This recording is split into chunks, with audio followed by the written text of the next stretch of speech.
Okay, I'll give you an injury update here as we get started. So Vaughn will practice today. His 21-day window will start today, and we'll just take it one day at a time.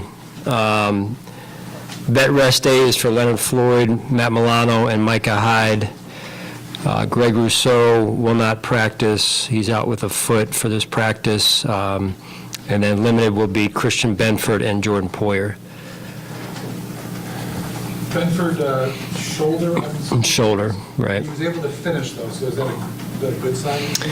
Yeah, I mean, usually it is. You just take it one day at a time. Greg's injury is something that happened in the game. In the game, yeah.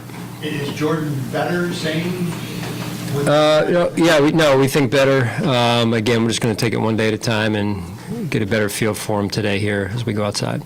Without getting into when Vaughn might be ready to play, because that's your call, but what does his return to the lineup, whenever he does return, what does that just do to the defense, just his presence alone?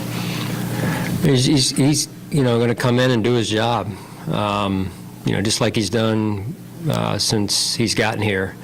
Certainly a really good player, and but at the same time, it's just what he's coming back from. At the end of the day, I know that he's intent on playing just good team football, but it's a welcome addition to the group, and having him back. I mean, it's been a journey for him, and I don't think I've ever seen a guy with such a positive mindset, mental toughness, just really, goal-oriented on getting back and getting healthy again and getting out there on the field. From a physical standpoint, Sean, is it difficult for a guy like that to come back with just 1 or 2 practices?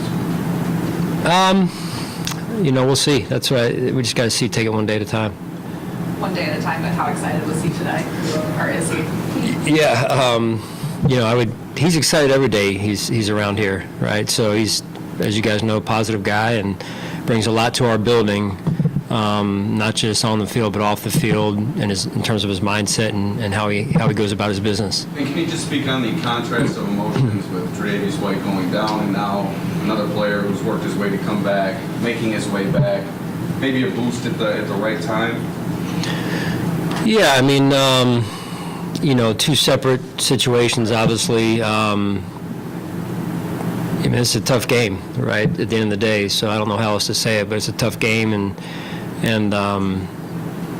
these guys do a heck of a job. I mean, they're out there every day, every week, putting their bodies on the line, and I think sometimes that's taken for granted, what these guys put themselves through the grind of a season as well, not just to get themselves ready for the season, but through the grind of a season now going into week 5. But yeah, welcome addition, Vaughn is for sure, and anxious to see him out there. One more question, sir. One more question on Vaughn. Hearing him talk about this and go through this process, at least from a media perspective, right? He's been so anxious and eager to get back in, but at the same time has given you and Brandon credit for, making the decision to have him start the year on PUP or whatever, because he realizes that the idea is to have him healthy and contributing when the games really matter most late in the year and potentially in the postseason. How has it been for you, dealing with him? And I would think his experience and his maturity kind of is significant in that process as he goes through. Yeah, I mean, he's a pro. He's mature. So as much as we know he wanted to play, we just felt like for the greater good of him and the team, it was just the ticks in the pro column versus the con column at the time were such that we felt like it was in the best interest of everyone for him to continue to get himself ready, and coming out of that stretch 3-1. Although that was hard, I can tell you as a coach, I want him out there week 1. But the way he handled that, the way he handles everything, quite honestly, is he's very poised, very composed, and he's just got a champion's mindset.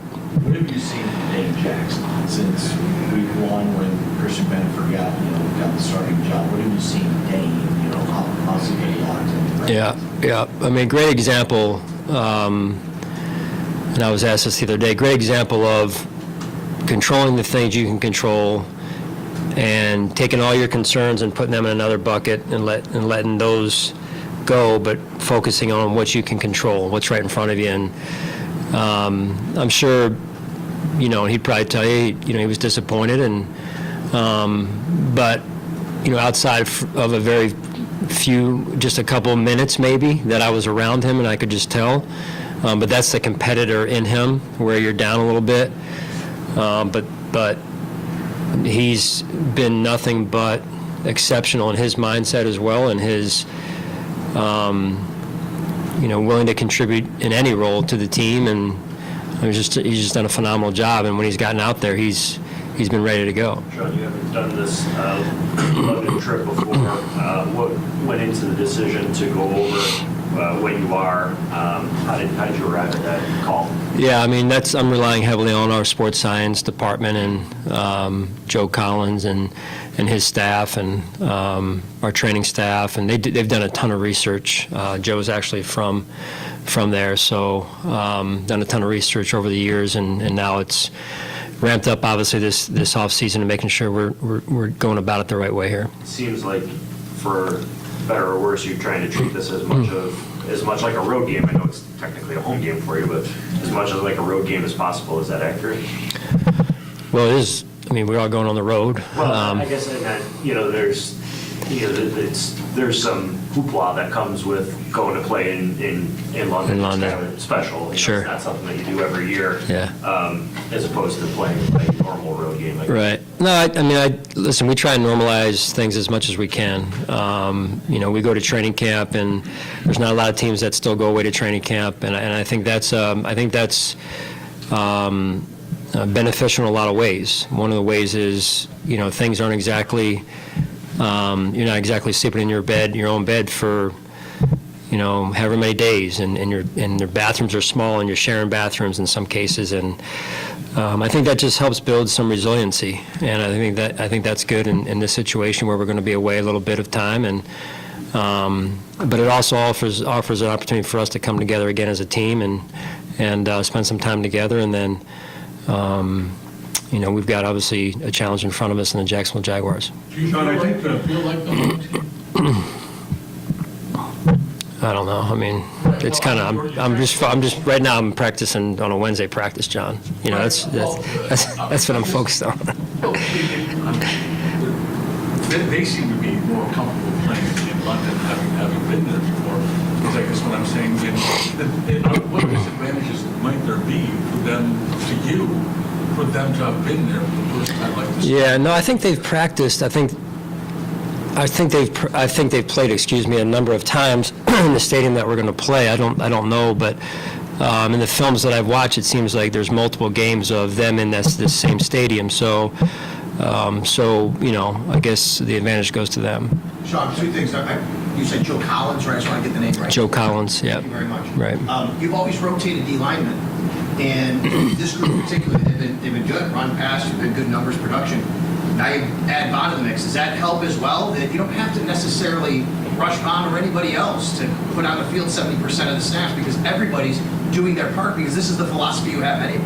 Yeah, it is. Eric Washington and Marcus West, our D-line coaches, both do a really good job of rotating players, fresh bodies. That's just philosophically what we believe in. Sean, I think that people would be interested in the sports science aspect. Yeah. I just want to go back to it for one. Typically, when you go over there, you fly through the night. People in general, whether it's vacation or business, and you got to stay up through that first day, and then get your body clock set. I'm interested in, is that the approach, and are you trying to carry that through Saturday to manage that whatever potential lag situation? Yeah, I mean, first of all, you're talking to a homebody here, so I've never been there, like I said the other day. But from what I hear and the research that is being used as our vision is we're gonna try and do that. We're gonna fly obviously tomorrow night, and then once we get there, try and stay up through the day and try and get acclimated to a little bit of it as much as you can.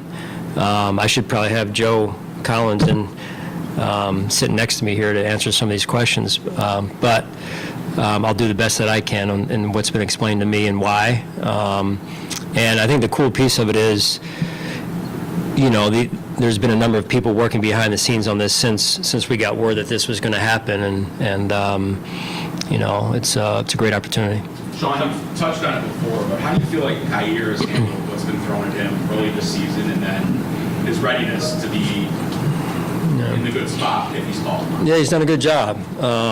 You know, just really, you know, Kyer is just a second-year player, and Dane is a little bit, you know, beyond that in terms of his number of years in the league and what he's experienced and witnessed firsthand. So probably a little bit more of a new situation for Kyer as far as that goes, of not playing.